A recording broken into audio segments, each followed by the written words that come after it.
Hi, Telugu మిత్రులకు స్వాగతం. RBI credit policy సజావుగా ముగిసిందండి. అయితే మార్కెట్ ఎక్స్పెక్ట్ చేసినట్టే రేట్లు పెంచడం లేదు, తగ్గించడం లేదు. ఆల్రెడీ చాలా తగ్గించున్నారు, ఇంకెంతకన్నా తగ్గించడం వీలు పడదు. తర్వాత ఏంటంటే ఇన్ఫ్లేషన్ కొంచెం ఇట్ హ్యాస్ ఇంచ్డ్ అప్ కదా, కొద్దిగా పెరిగింది కదా. అందువల్ల ఏంటంటే ఇంకా రేట్లు తగ్గించే సాహసం చేయకూడదు. But at the same time పెంచడానికి ఇట్స్ నాట్ పాసిబుల్.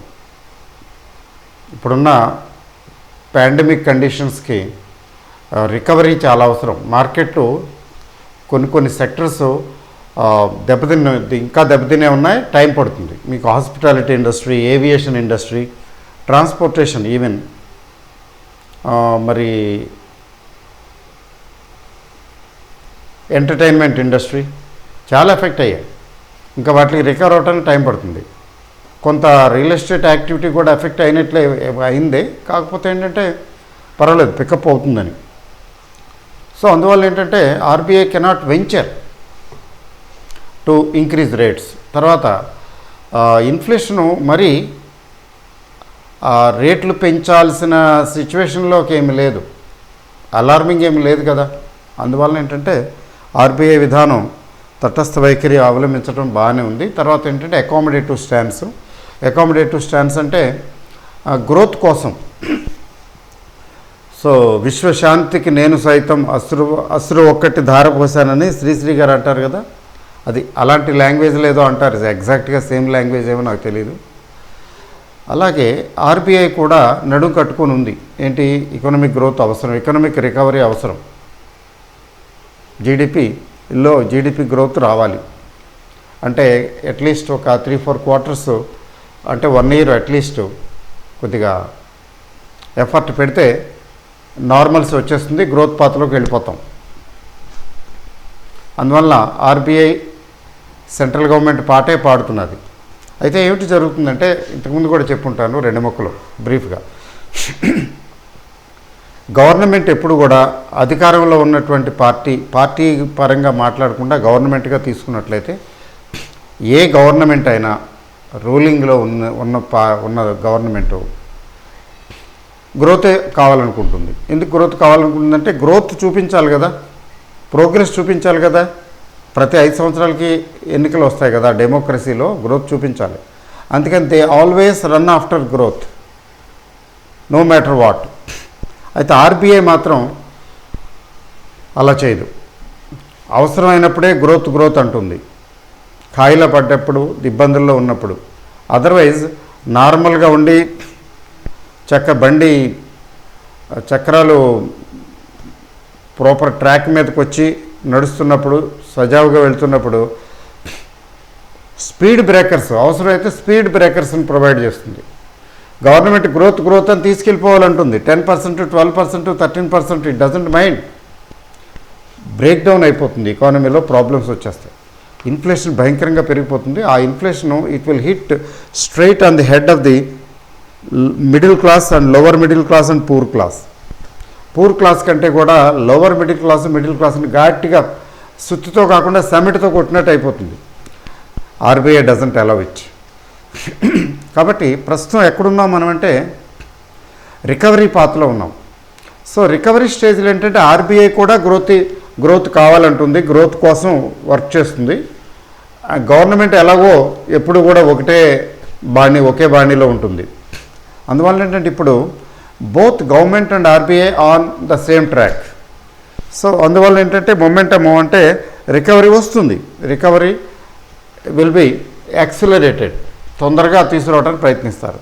దానిలో భాగంగా ఆర్బీఐ ఏమి చేయగలిగిందంటే ఈరోజు లిక్విడిటీ పెంచడం కోసం ఆర్బీఐ గవర్నర్ స్పీచ్ని బట్టి ఏంటంటే ఈ సెక్యూరిటీస్ కొన్ని G6 అని ఉంటాయి, గవర్నమెంట్ సెక్యూరిటీస్,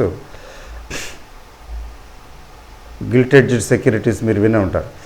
ఈ సెక్యూరిటీస్ ఎక్వైర్ చేస్తాము అంటే, సెక్యూరిటీస్ ఎక్వైర్ చేయటం అంటే ఏంటి, కొంటాము అంటే ఏంటి, డబ్బులు పంప్ చేస్తాము అని. బాండ్లు తీసుకుంటాము, దానికి బదులుగా డబ్బులు రిలీజ్ చేస్తాము అనే కదా. అంటే లిక్విడిటీ పెంచడం కోసం బాండ్స్ ఎక్వైర్ చేయటం అదొక మెషరు. తర్వాత ఇంకా లిక్విడిటీ ఇంక్రీజ్ చేయడానికి డిఫరెంట్ మెజర్స్, ఈ బారోయింగ్ లిమిట్స్, తర్వాత ఎన్బిఎఫ్సిస్ త్రూ, అంటే ఎన్బిఎఫ్సిస్ కూడా కొంచెం లిక్విడిటీ అంటే లోన్లు అవి ఇవ్వటానికి ఫండ్స్ కావాలి, లిక్విడిటీ కావాలి కదా, ఆ లిక్విడిటీ పంప్ చేయడానికి. మూడోది స్టేట్ గవర్నమెంట్స్ కూడా వాళ్ళకి బారోయింగ్ లిమిట్స్ ఉంటాయి కదా, ఆ బారోయింగ్ లిమిట్స్ స్టేట్ గవర్నమెంట్స్ కూడా పెంచడం. ఈ విధంగా ఏంటంటే లిక్విడిటీ పంపింగ్కి దోహదపడుతున్నట్టుగా ఆర్బీఐ డిక్లేర్ చేయడం జరిగింది. రానున్న కాలంలో ఇలా చేస్తుందని అంటే ఏంటి, ఇంకా లిక్విడిటీ పెరుగుతుంది. లిక్విడిటీ పెరగటం వల్ల ఏంటంటే ఎకానమీలో ఎకనామిక్ యాక్టివిటీ పెరుగుతుంది. But at the same time headache ఏంటంటే ఇన్ఫ్లేషన్ పెరుగుతుంది. We have to compromise. ఈ స్టేజ్లో ఇన్ఫ్లేషన్ పెరిగినా పర్వాలేదు, సైడ్ ఎఫెక్ట్ అది. మరి మెడిసిన్ వేసుకుంటాం, ముఖ్యంగా అలోపతి, సైడ్ ఎఫెక్ట్స్ ఉంటాయి. సైడ్ ఎఫెక్ట్స్ ఉన్నా కానీ ఆ మెడిసిన్ కంపల్సరీ తప్పదు కాబట్టి ఆ మెడిసిన్ వేసుకుంటాం, సైడ్ ఎఫెక్ట్స్ భరిస్తాం. కొందరికి సైడ్ ఎఫెక్ట్స్ కొంచెం ఎక్కువగా ఉంటాయి, కొందరికి తక్కువగా ఉంటాయి. బట్ సైడ్ ఎఫెక్ట్స్ అని ఆ డ్రగ్ని విస్మరించలేము, వదిలిపెట్టలేము. ఇది అంతే.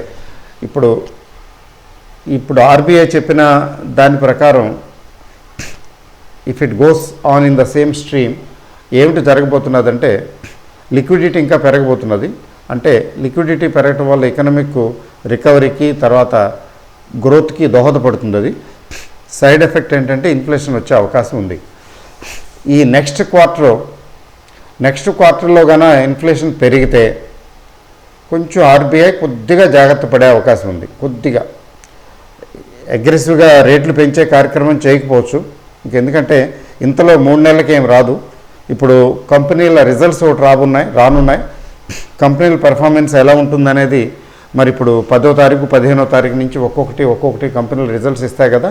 బట్ ఐటీ విషయంలో నాకేం డౌట్ లేదు, ఐటీ బాగుంటుందని అనుకుంటున్నాను. Banking and finance companies take it with a pinch of salt, జాగ్రత్తగా ఉండాలి. అందుకని ఇప్పుడు ఫైనాన్స్ ఎన్బిఎఫ్సిస్ తీసుకోండి, స్తబ్దత. ఇప్పుడు బజాజ్ ఫైనాన్స్ లాంటి కంపెనీలే, స్ట్రాంగ్ కంపెనీలే స్తబ్దతలో ఉన్నాయి. ఎందుకని స్తబ్దతలో ఉన్నాయంటే ఏమో రిజల్ట్స్ చూద్దాం, రిజల్ట్స్ చూసిన తర్వాత ఆలోచిద్దాం అన్న ధోరణిలో ఉన్నట్టుంది మార్కెట్. ఎస్బీఐ తీసుకోండి, ఈవెన్ కోటక్ మహీంద్రా బ్యాంక్ ఎవరో మధ్యాహ్నం కూడా చెప్తున్నాడు ఒక అబ్బాయి. నేను కోటక్ మహీంద్రా బ్యాంక్ చూడండి అనుకోండి, ప్రత్యేకించి ఐసిఐసిఐ, హెచ్డిఎఫ్సి లాంటివి చూస్తాను. అంటే కోటక్ మహీంద్రా బ్యాంకు, కొన్ని బ్యాంకులు ఏమి పెరిగాయి కానీ బాగా పెరిగాయి కానీ వాటిలో ప్రాఫిట్ బుకింగ్ వచ్చేసింది, ప్రస్తుతం పెరగటం లేదు. ఎందుకని ఇటు public sector banks, private sector బ్యాంక్స్లో ఈ బయింగ్ రావటం లేదు. ఎందుకని అంటే markets, big people are in a wait and watch mode.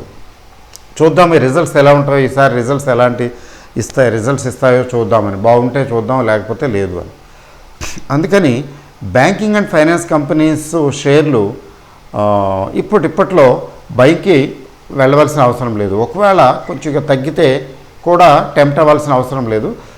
అయితే ప్యానిక్ టైపు బాగా తగ్గితే మరొకసారి ట్రై చేయొచ్చు, బయింగ్కి వెళ్ళొచ్చు. అదర్వైజ్ సజావుగా నార్మల్గా బయింగ్కి వెళ్ళడానికి అవసరం లేదు.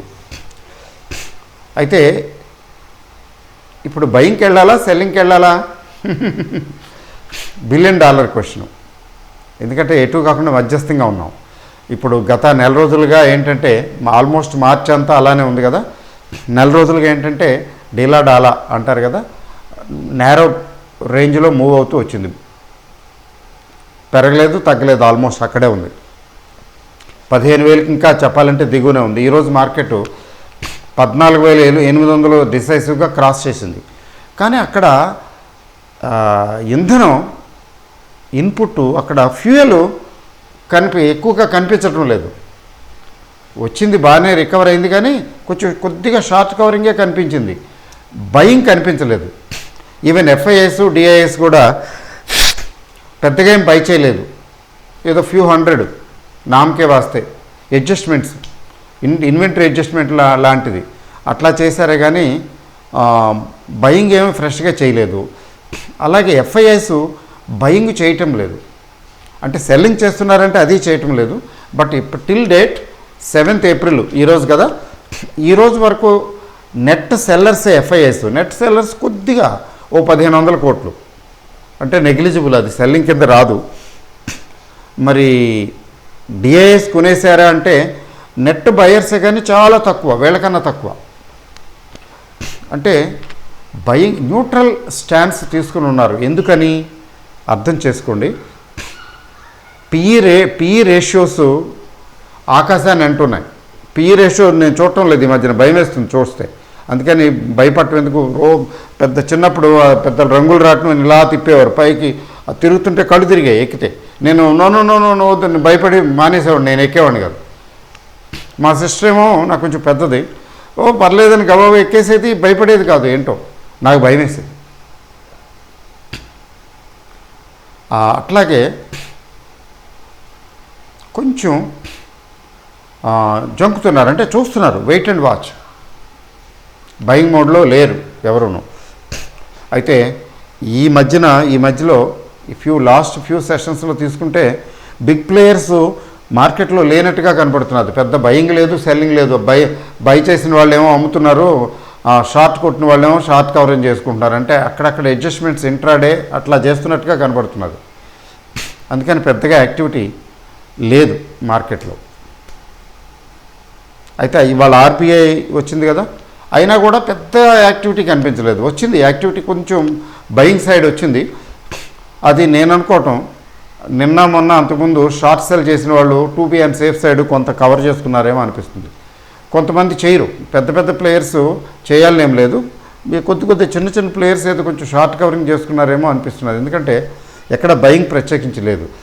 ఆ బయింగ్ వచ్చినా కూడా నా అనుమానం మిడ్ క్యాప్ స్మాల్ క్యాప్లో వచ్చిందేమో అని. ఎందుకని అట్లా అంటున్నానంటే బ్రాడ్ రేంజ్, బ్రాడ్గా మార్కెట్ తీసుకుంటే 7:4 రేషియోలో వచ్చిందండి ఈరోజు. అంటే అడ్వాన్సెస్ను డిక్లైన్స్ తీసుకుంటే 7:4 రేంజ్. అంటే పెరిగినవి 7 అయితే తగ్గినవి 4. బ్రాడ్ బేస్డ్ మార్కెట్ బిఎస్సి లెవెల్లో చెప్తున్నాను. అంటే నేను చూశాను కొన్ని మిడ్ క్యాప్ స్మాల్ క్యాప్లోని 7% అప్పు, 5% అప్పు అట్లా కనిపిస్తున్నాయి. అంటే under current is okay, strong. Nifty 50 stocks జోలికి మాత్రం వెళ్ళటం లేదు ప్రత్యేకించి అనే అర్థమవుతున్నది. మిడ్ క్యాప్ స్మాల్ క్యాప్ ఇప్పటికీ కూడా కొంచెం కాస్త కోస్త బయింగ్లోనే ఉన్నాయి. ఒక విషయం గుర్తుపెట్టుకోండి, చాలా జాగ్రత్తగా వినండి ఇవి నేను చెప్పే పాయింట్. మిడ్ క్యాప్ స్మాల్ క్యాప్లో వరుసనే తగ్గటం మొదలు పెడితే, వాటిలో సెల్లింగ్ వస్తే అది ఎలా అంటే మీరు చూసుకోవాలి. ముఖ్యంగా షార్ట్ టర్మ్ చేసేవాళ్ళు జాగ్రత్తగా ఉండాలి. మిడ్ క్యాప్ స్మాల్ క్యాప్లో సెల్లింగ్ కనబడితే, సెల్లింగ్ వస్తూ ఉంటే yes it is a bearish indication. ఇంకా కొంచెం జాగ్రత్త పడవలసిందే. అంటే కొద్దిగా లైట్ అండ్ ద షిప్, అంటే ఓడలో సామాన్లు అంటే బరువు తగ్గించుకోవటం, జెట్టిసనింగ్ అనమాట. అవసరమైతే మార్గమధ్యంలో అయితే అంది హై సీస్ అయితే జెట్టిసనింగే, ఇంకా వేరే మార్గం లేదు. ఒడ్డునైతే హార్బర్లో అయితే కొంచెం లైట్ లోడ్ తీసుకుని వెళ్ళటం లాంటిది అట్లా అనమాట. అట్లా చేయలేండి పాలసీ. సో అందువలన ఇప్పుడు మిడ్ క్యాప్ స్మాల్ క్యాప్లో అలాంటి ప్రమాద సూచికలు ఏమీ లేవు. అంటే under current is okay, panic అవ్వాల్సిన పరిస్థితి ఏమీ లేదు, అసలు భయపడాల్సింది అంతకన్నా లేదు. అయితే మధ్యలో సెల్లింగ్లు వస్తే అబ్జర్వ్ చేయాలి, ఆ సెల్లింగ్ ఎలా ఉంది, మిడ్ క్యాప్లో స్మాల్ క్యాప్లో కూడా వస్తున్నాయా అని. అయితే నేను ఆ పని మీదే ఉన్నాను అనుకోండి, ఐ విల్ అలర్ట్. మామూలుగా రోజు మాట్లాడుతుంటాను కాబట్టి ఏదో ఇన్సిడెంట్గా మాట్లాడుతూ ఆ విషయం కూడా చర్చిస్తాను. మన నోటీస్కి రాకుండా ఏం పోదనుకోండి, బట్ అలర్ట్గా ఉండాలి. అయితే ఇప్పుడు ఏం పర్వాలేదు. అయితే ఇప్పుడు 14,800 క్రాస్ అయింది కదా, ఇప్పుడేంటి నెక్స్ట్? ఇక్కడి నుంచి ఓకేనా, స్మూత్ సెయిలింగేనా? సారీ, నేనైతే ఇంకా స్మూత్ సెయిలింగ్ అని అనుకోవటం లేదు. మీకు 15,000 క్రాస్ అయ్యి వెళ్ళిపోతుంటే తప్ప నేను నమ్మను. కానీ 15,000కి వచ్చేసి 15,000 నుంచి క్రాస్ అయ్యి వెళ్ళిపోవటానికి అయితే ప్రస్తుతానికైతే అలాంటి ఆధారాలు ఏం లేవు. అంటే సెలెక్టివ్గా కొన్ని పెరుగుతున్నాయి, బయింగ్ ఉంది వచ్చింది, సెలెక్టివ్గా కొన్ని తగ్గుతున్నాయి. ఓవరాల్గా ఏంటంటే బ్యాలెన్సింగ్ యాక్ట్, ఆ బ్యాలెన్సింగ్ యాక్టే కన్సాలిడేషన్ అంటారండి. ఈ కన్సాలిడేషన్ ఫేజ్లో ఏంటంటే బ్యాలెన్స్ అవుతాయి, కొన్ని కొద్ది బాగా తగ్గినాయి, ఇది కొంచెం దిస్ ఈజ్ వర్త్ బయింగే, ఏంటి ఈ తక్కువలోనే ఉందనుకుని అవి కొనటం, ఇది బాబు చాలా ఇప్పటికే బాగా పెరిగింది, ఫర్ ది టైం బీయింగ్ కొద్దిగా వెయిట్ అండ్ వాచ్ తగ్గిద్దాము చూద్దామని. మీకు ఫర్ ఎగ్జాంపుల్ చెప్పాలంటే పిఎస్యూస్, ఓఎన్జీసీ, ఐఓసి ఇట్లాంటి చాలా కంపెనీల గురించి మాట్లాడాం.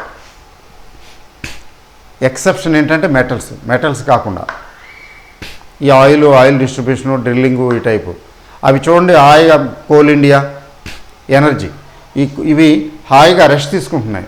దే ఆర్ ఇన్ అనే పాజ్ మోడ్లో ఉన్నాయి. పెరగటానికి పెరిగాయి కదా, ఒక స్థాయికి వెళ్ళిన తర్వాత ఆగిపోయి ఉన్నాయి. తగ్గటం లేదు కానీ ఆగున్నాయి. ఎందుకు ఆగున్నాయి? Let us wait and watch. అయితే పిఎస్యూస్లో కూడా మెటల్స్కి వచ్చేటప్పుడు పర్వాలేదు. ఇప్పుడు ఎన్ఎండిసి ఇవన్నీ కూడా కొంచెం అంటే పెరిగిపోవటం లేదు కానీ కొంచెం బెటర్ పాయిజ్డ్. ఓకే, అది పరిస్థితి, అట్లా ఉంది మార్కెట్. వేదాంత పాపం ఆయన స్టారు 7.17% కొనుక్కోవాలని అనుకున్నాడు, కొనేసుకుని ఉంటాడులేండి, అవి వచ్చేస్తుంటాయి 17%. ఎందుకంటే వాళ్ళు వేరే వాళ్ళ పద్ధతులు ఉంటాయి, వాళ్ళ చేత వీళ్ళ చేత కొనిపించేసి కూడా అక్కడి నుంచి ట్రాన్స్ఫర్ చేయించేసుకుంటారు. కాన్స్టెంట్గా కంటిన్యూస్గా బయింగ్లో ఉంది కదా వేదాంత. ఎందుకుంది అంటే కంపెనీ కూడా ఒక చేస్తున్నది ఇండైరెక్ట్గా అని నా అనుమానం.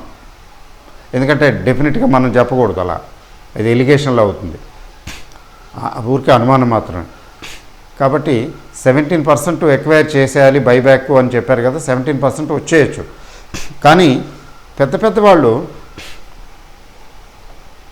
కొంటున్నారు కానీ వాళ్ళు బైబ్యాక్ ఇవ్వటం లేదని అర్థం చేసుకోవాలి.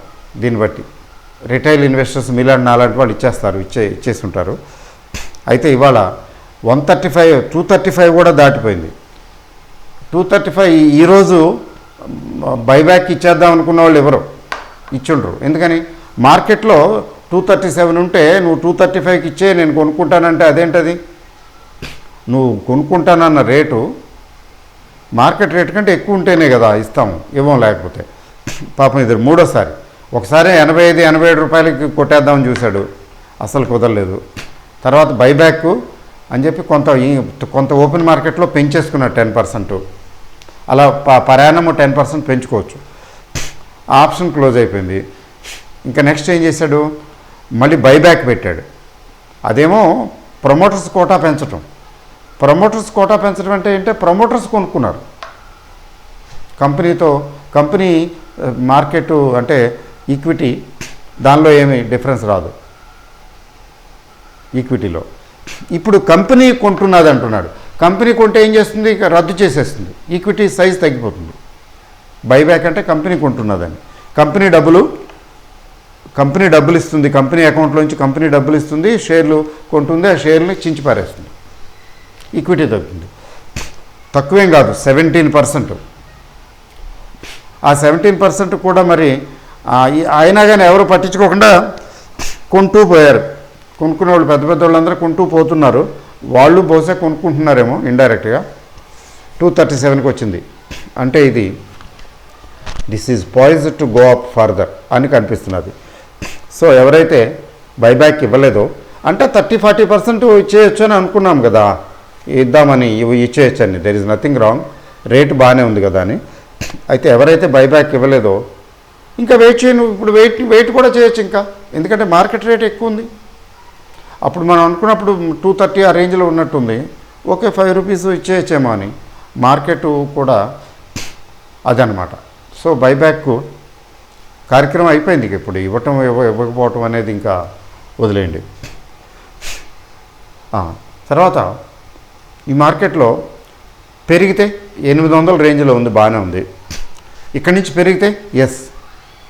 పెరిగితే కొంచెం ప్రాఫిట్ బుకింగ్ చేసుకోవచ్చు, దెర్ ఈజ్ నథింగ్ రాంగ్. ఇంకా పెరిగిపోతేనో ఏమవుతుంది, ఇంకా మన దగ్గర చాలా ఉన్నాయి కదా, అవి పార్షియల్ ప్రాఫిట్ బుకింగ్ కదా, అవి కూడా అవి ఉంటాయి కదా, అవి పెరుగుతాయి అట్లా. అయితే మరి కొనుక్కోవచ్చండి ఏమన్నా అంటే, కొనుక్కోవటం అంటే చూడండి, ఇట్లాంటి మార్కెట్లో బయింగ్ ఆపర్చునిటీ, బయింగ్ కోసం ఉంటాయి కొన్ని షేర్లు, సెల్లింగ్ కోసం ఉంటాయి షేర్లు. Both are there, both are available. నేను ట్రేస్ చేశాను, నేను చూస్తే 2-3 షేర్లు నాకు, ముఖ్యంగా ఫార్మాలో చూడండి, నేను చెప్తాను. ఇవి కొనుక్కోమని రికమెండేషన్ చేయటం కాదు, గుర్తుపెట్టుకోండి. This is an education channel. The purpose is only to educate, not to give buy sell recommendations. ఎట్లా అంటే, సరే మీరు కొనుక్కుంటారా కొనుక్కోరా అది మీ ఇష్టం, మీ headache, your own headache. I'm not responsible. చూడండి, ఫార్మాలో క్యాడిలా హెల్త్ ఎంత ఉందండి? 460. క్యాడిలా హెల్త్ 462 ఉంది, 462. తర్వాత అరబిందో ఫార్మా, ఈ అరబిందో ఫార్మా ఈ 900+ వచ్చినట్టుంది, 905. తర్వాత పెట్రోనెట్ అర్లాంజీ, ఇది 232 ఆ రేంజ్కి వచ్చినట్టుంది కదా, 231.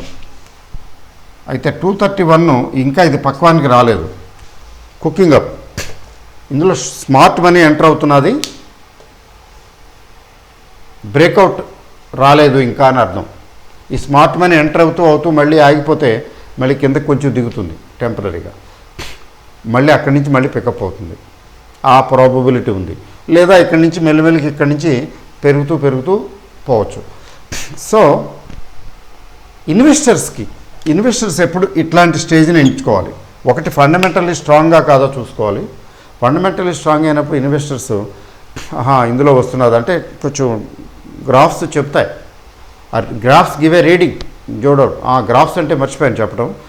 టెక్నికల్ అనాలిసిస్ కోర్సుకు సంబంధించి ఏంటంటే జాయిన్ వారి మిత్రులందరికీ కూడా చెప్పాల్సింది ఏంటంటే, ఇంపార్టెంట్ ఏంటంటే, first video you will be getting on Sunday or at the most Monday. ఒకవేళ పోస్టింగ్లో అప్లోడ్ చేయటంలో వాటిలో ఏమైనా ఇబ్బందులు వస్తే Sunday or Monday you will be getting the first video. Weekly 2 videos వస్తాయి చెప్పాను కదా, అందులో చెప్తానండి. అవి అడ్మిటెడ్ జాయిన్ అయిన వాళ్ళకి మెసేజ్ వస్తుంది, నేను చెప్తాం సార్ సపరేట్గా దాని గురించి. ఓకే, సో ఈ Petronet LNG it is cooking up, ఇన్వెస్ట్మెంట్కి ఓకే. మరి షార్ట్ టర్మ్ బయింగ్ కంటే చెప్పలేం, మళ్ళీ ఇంకోసారి కిందకి రావచ్చు కూడా కదా అది, అందుకని జాగ్రత్తగా ఉండాలి. బట్ ఇన్వెస్ట్మెంట్కి ఓకే ఈ లెవెల్ 230. ఇప్పుడు మార్కెట్లు బాగా పెరిగాయి, కానీ ఇది ఒక స్టేజ్కి వచ్చి ఆగిపోయింది అంతే. నారో బ్యాండ్లో అలా మూవ్ అవుతూ వచ్చింది. So it's a candidate for pickup. మీరు వాచ్ చేయండి, అబ్జర్వ్ చేయండి. So this is likely to give good returns. Good అంటే డబుల్ అయిపోవటం అట్లాంటివి ఉండదు. ఇట్లాంటి చాలా స్టాండర్డ్ షేర్ ఇది. స్టాండర్డ్ షేర్లు భయంకరంగా పెరగవు, కానీ పెద్దగా తగ్గవు. స్టెబిలిటీ మన డబ్బులకి, అంటే ప్రొటెక్ట్ ది క్యాపిటల్ అంటారు కదా వారన్ బఫే గారు, ఆయన సూత్రానికి అనుగుణంగా ఉన్న షేర్ ఇది. ఇట్లాంటి షేర్లు ముంచవు. సో ఒక 6 months హొరైజాన్ తీసుకున్నట్లయితే ఒక 20% 25% దాకా గ్రోత్ ఇచ్చే అవకాశం ఉంది. 20% ఒక్క రోజులోనే 20% పెరిగిపోతాయి కదండి షేర్లు అంటారు కొంతమంది. నేను అనుకునేవాడిని ఒకప్పుడు, అలా నాలా అనుకునేవాళ్ళు ఉన్నారేమో మీలో అని చెప్పి చెప్తున్నాను. నిజమే, కొన్ని అలా పెరిగిపోతుంటాయి. బట్ స్టాండర్డ్గా స్టేబుల్గా ఒక 20% 25% ఒక 6 నెలలు 6 months to 1 yearలో 20% స్టడీగా ఇస్తే అంతకన్నా ఏముంది? That's not a bad thing. 20% and above 6 to 8 months 9 months అట్లా తీసుకుంటే. అందువలన ఇది ఇంకా పాకానికి రాలేదు కాబట్టి ఇట్స్ ఓకే ఇన్వెస్ట్మెంట్కి. ఇవి ఆరో ఫార్మా క్యాడిలా పాకానికి వచ్చాయి, బుల్లిష్ జోన్లోకి ఎంటర్ అయ్యాయి. ఆల్రెడీ బుల్లిష్ జోన్లోకి వచ్చేసి ఉన్నాయి ఆల్రెడీ. షార్ట్ టర్మ్కి పనికొస్తాయి. అయితే షార్ట్ టర్మ్కి పనికొస్తాయి కానీ కొంచెం జాగ్రత్తగా స్టాప్ లాస్లు పెట్టుకుని చేసుకోవాలి, బ్లైండ్గా కాదు. But these two are bullish. This is going to be bullish. ఎందుకు చెప్తున్నానంటే ఒకసారి నేను బజాజ్ ఎలక్ట్రికల్స్ను తర్వాత హ్యావెల్స్ ఇండియా ఇంకొకటి వాటితో పాటు జతపరిచి డాక్టర్ రెడ్డిస్ ల్యాబొరేటరీస్ గురించి చెప్పాను, కామెంట్ చేస్తున్నాను, చూపిస్తున్నాను. అయితే దానికి ఎవరో ఒక మిత్రులు కామెంట్ చేసి, అంటే దీన్ని బట్టి డాక్టర్ రెడ్డిస్ కొనుక్కోమనా అని అన్నారు. అది నా ఉద్దేశం కొనుక్కోమని కాదు, చూడండి వీటిని అబ్జర్వేషన్లో పెట్టండి అని. నేను I will come back soon. ఈ మూడిట్లని తీసుకుని మళ్ళీ ఒకసారి ఈ మూడిట్లని డిస్కస్ చేస్తాను. ఇంతకుముందు చేశాను. I will come back again to discuss. అందులో దెర్ ఈజ్ సమ్ లెర్నింగ్, అందులో ఉంది, నేర్చుకోవాల్సింది ఉంది. ఇది మనది ఎడ్యుకేషన్ ఛానల్ కదా. So basic objective is to educate. అది వాటి గురించి I will come back again. ఆ మూడింటిని తీసుకుని మళ్ళీ ఒకసారి డిస్కస్ చేస్తాను. అందువల్ల ఏంటంటే ఇవి కొనుక్కోమని కాదు, పెట్రోనెట్ నుంచి కొనుక్కోమని అంటే కాదు, అలా అని వద్దని కాదు. నా ఉద్దేశం ఏంటంటే it takes time, but these may not take time. అంటే వీటిని షార్ట్ టర్మ్ కోసం ప్లాన్ చేసుకోవచ్చు బయింగ్. అయితే ప్రిఫరబ్లీ బై ఆన్ డిప్స్. ఏ రోజైనా ఎక్కడైనా రెడ్లో ఉంటే ఆ రోజు ఎంటర్ అయితే మంచిది. మరి ఎస్బీఐ, బజాజ్ ఫైనాన్స్ లాంటివి మాత్రం కొంచెం రిజల్ట్స్ వరకు వెయిట్ చేస్తే మంచిది అని నాకు అనిపిస్తున్నది. ఓకే అండి. ఈరోజు కంటెంట్ చెప్పవలసింది చాలా ఉంది. అందువల్ల ఏంటంటే ఇంకన్నా స్పీడ్గా వెళ్ళటం లేదు. రేపు వీక్లీ సెటిల్మెంట్ కదండి, ఈ వీక్లీ సెటిల్మెంట్ కాబట్టి రేపు ఏంటి పరిస్థితి, రేపటి పరిస్థితి చాలామంది చూస్తుంటారు కదా, ఏం చెప్తారు అని.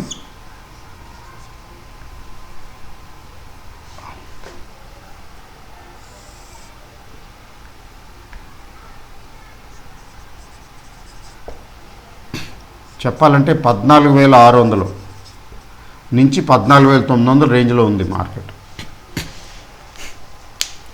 ఆల్రెడీ 14,800 దాటింది కదా. రేపు గ్యాప్ అప్ ఓపెనింగ్ అయితే we don't know what happens. రేపు గ్యాప్ అప్ ఓపెనింగ్ అయితే అయ్యి సస్టైన్ అయితే ఫస్ట్ 15 minutes చూడండి. గ్యాప్ అప్ ఓపెనింగ్ అయ్యి ఫస్ట్ 15 minutesలో మెయింటైన్ అయితే, తొనకుండా బెనకుండా ఉంటే అది కొంచెం సస్టైన్ అవుతుంది, కొంతసేపు ఇంకొంచెం సేపు సస్టైన్ అవుతుంది అని చెప్పి అర్థం చేసుకోవాలి. అప్పుడు ఇంకొక విషయం కూడా అర్థం చేసుకోవాలి, ఏంటంటే 14,900 వైపు పరిగెడుతున్నది అని అర్థం. మీరు ఫ్యూచర్ చూడకండి, ఫ్యూచర్స్ ప్రైస్ చూడకండి, క్యాష్లో చూడండి, నిఫ్టీ చూడండి. సో ఈ 14,900 దాటి 15,000కి వెళితే this is a cell range, అంటే సెల్ జోన్లోకి వెళుతున్నదని అర్థం.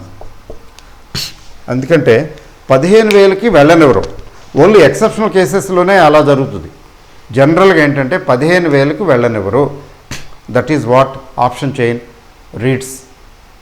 ఏమని చెప్తున్నదంటే ఆప్షన్ చైన్ 15,000 దాకా వస్తే మేము ఊరుకోము, చితక కొడతాం, రెడీగా ఉన్నాం అని సైన్యం మోహరించి ఉంది 15,000 దగ్గర. కాబట్టి 14,900 వరకే ఈ భోగం, వైభవం. ఆ తర్వాత సెల్ జోన్లోకి వెళ్ళిపోతుంది 14,900 దాటితే. క్యాష్లో చూడండి, ఫ్యూచర్స్లో కాదు. సో ఇది సెల్ జోన్. అయితే 14,600 నుంచి వెనక్కి వస్తే ఇది బై జోను. ఇక్కడ 14,500 దగ్గర ఈక్వల్లీ స్ట్రాంగ్గా ఉన్నారండి బయర్స్, చాలా స్ట్రాంగ్గా. ఇక్కడికి వస్తే మేము విల్ బై అంటున్నారు. అందుకని 14,600, 14,900 చూడండి. జనరల్గా ఏంటంటే సెటిల్మెంట్ రోజున మోస్ట్లీ ఏం చేస్తారంటే కరిగించడానికి ప్రయత్నిస్తారు, ఎంతో అవసరం అయితే తప్ప.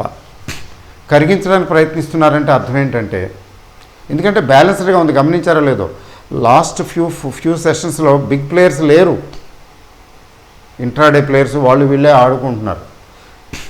సో కరిగించడానికి ప్రయత్నిస్తారు కాబట్టి 600-900 మధ్యనే, అంటే మ్యాక్సిమం పెయిన్ వన్స్ అగైన్ 14,800 కనబడుతున్నది నాకు.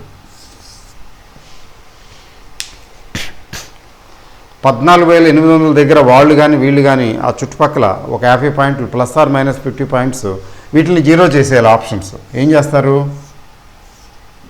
ఆప్షన్స్ వాళ్ళు 14,750, 14,850 ఈ రేంజ్లో మొత్తానికి అండ్ ఇన్ బిట్వీన్ వీటిని జీరో చేయడానికి ప్రయత్నిస్తారు.